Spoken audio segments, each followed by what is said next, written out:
Act 3 Scene 3 Friar Lawrence's cell. Enter Friar Lawrence. Friar Lawrence. Romeo, come forth, thou fearful man. Affliction is enamoured of thy parts, and thou art wedded to calamity. Enter Romeo. Romeo. Father, what news? What is the prince's doom? What sorrow craves acquaintance at my hand, that I yet know not? Friar Lawrence. Too familiar is my dear son with such sour company. I bring thee tidings of the prince's doom. Romeo. What less than doomsday is the prince's doom? Friar Lawrence. A gentler judgment vanished from his lips, not body's death, but body's banishment. Romeo. Ha, banishment! Be merciful, say death. For exile hath more terror in his look, much more than death, do not say banishment. Friar Lawrence. Hence from Verona art thou banished. Be patient, for the world is broad and wide. Romeo. There is no world without Verona walls, but purgatory, torture, hell itself. Hence banished is banished from the world, and world's exile is death, then banished, is death mistermed, calling death banishment. Thou cutt'st my head off with a golden axe, and smilest upon the stroke that murders me. Friar Lawrence. O deadly sin! O rude unthankfulness! Thy fault our law calls death, but the kind prince, taking thy part, hath rushed aside the law, and turned that black word death to banishment. This is dear mercy, and thou sayest it not. Romeo. 'Tis torture, and not mercy. Heaven is here, where Juliet lives, and every cat and dog and little mouse, every unworthy thing, live here in heaven and may look on her, but Romeo may not. More validity, more honorable state, more courtship lives. In carrion flies than Romeo, they may seize on the white wonder of dear Juliet's hand, and steal a mortal blessing from her lips, who even in pure and vestal modesty, still blush, as thinking their own kisses sin, but Romeo may not, he is banished. Flies may do this, but I from this must fly. They are free men, but I am banished. And say'st thou yet that exile is not death? Hadst thou no poison mixed, no sharp ground knife, no sudden mean of death, though ne'er so mean, but banished to kill me, banished? O friar, the damned use that word in hell, howlings attend it. How hast thou the heart, being a divine, a ghostly confessor, a sin absolver, and my friend professed, to mangle me with that word, banished? Friar Lawrence. Thou fond madman, hear me, but speak a word. Romeo. Oh, thou wilt speak again of banishment. Friar Lawrence. I'll give thee armor, to keep off that word. Adversity's sweet milk, philosophy, to comfort thee, though thou art banished. Romeo. Yet banished? Hang up philosophy. Unless philosophy can make a Juliet, displant a town, reverse a prince's doom, it helps not, it prevails not, talk no more. Friar Lawrence.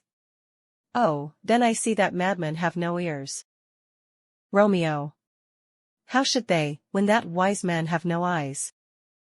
Friar Lawrence. Let me dispute with thee of thy estate. Romeo. Thou canst not speak of that thou dost not feel.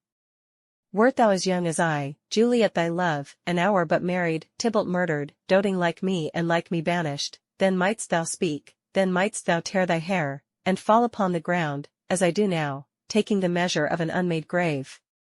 Knocking within. Friar Lawrence.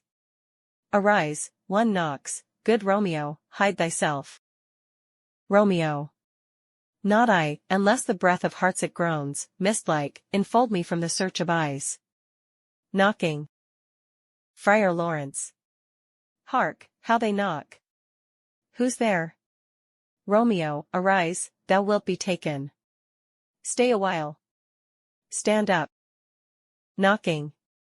Run to my study. By and by. God's will, what simpleness is this? I come, I come. Knocking. Who knocks so hard? Whence come you? What's your will? Nurse. Within, let me come in, and you shall know. My errand, I come from Lady Juliet. Friar Lawrence. Welcome, then. Enter nurse. Nurse. Oh holy friar, oh, tell me, holy friar, where is my lady's lord, where's Romeo? Friar Lawrence. There on the ground, with his own tears made drunk. Nurse. Oh, he is even in my mistress' case, just in her case. Oh woeful sympathy. Piteous predicament. Even so lies she, blubbering and weeping and blubbering. Stand up, stand, and you be a man. For Juliet's sake, for her sake, rise and stand, why should you fall into so deep an O? Romeo. Nurse. Nurse. Ah, sir. Ah, sir. Well, death's the end of all. Romeo. Spakest thou of Juliet? How is it with her? Doth she not think me an old murderer, now I have stained the childhood of our joy? With blood removed but little from her own? Where is she? And how doth she? And what says my concealed lady to our cancelled love? Nurse. Oh, she says nothing, sir, but weeps, and now falls on her bed, and then starts up, and Tybalt calls, and then on Romeo cries, and then down falls again. Romeo. As if that name, shot from the deadly level of a gun, did murder her, as that name's cursed hand murdered her kinsman. Oh, tell me, friar, tell me, in what vile part of this anatomy doth my name lodge? Tell me, that I may sack the hateful mansion. Drawing his sword. Friar Lawrence. Hold thy desperate hand. Art thou a man? Thy form cries out thou art. Thy tears are womanish, thy wild acts denote the unreasonable fury of a beast. Unseemly woman in a seeming man. Or ill-beseeming beast in seeming both. Thou hast amazed me, by my holy order, I thought thy disposition better tempered. Hast thou slain Tybalt? Wilt thou slay thyself? And stay thy lady too that lives in thee, by doing damned hate upon thyself? Why railst thou on thy birth, the heaven, and earth? Since birth, and heaven, and earth, all three do meet in thee at once, which thou at once wouldst lose. Fie, thou shamest thy shape, thy love, thy wit, which, like a usurer, abound'st in all, and usest none in that true use indeed. Which should bedeck thy shape, thy love, thy wit. Thy noble shape is but a form of wax, digressing from the valor of a man, thy dear love sworn but hollow perjury, killing that love which thou hast vowed to cherish, thy wit, that ornament to shape and love, misshapen in the conduct of them both, like powder in a skitless soldier's flask, is set afire by thine own ignorance, and thou dismembered with thine own defense. What, rouse thee, man?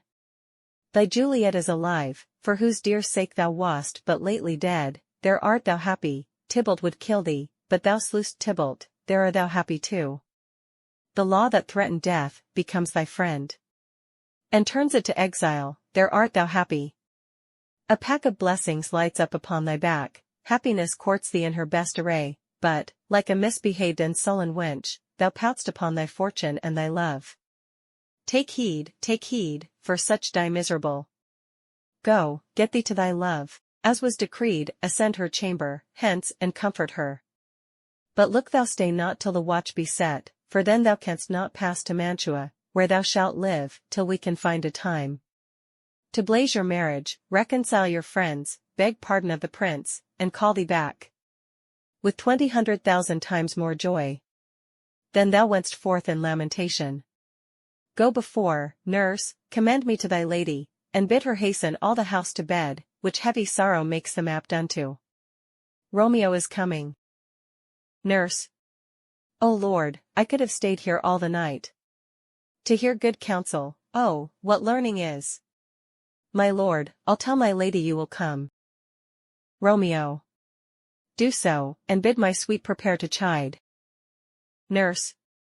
Here, sir, a ring she bid me give you, sir. Hie you, make haste, for it grows very late. Exit. Romeo. How well my comfort is revived by this. Friar Lawrence.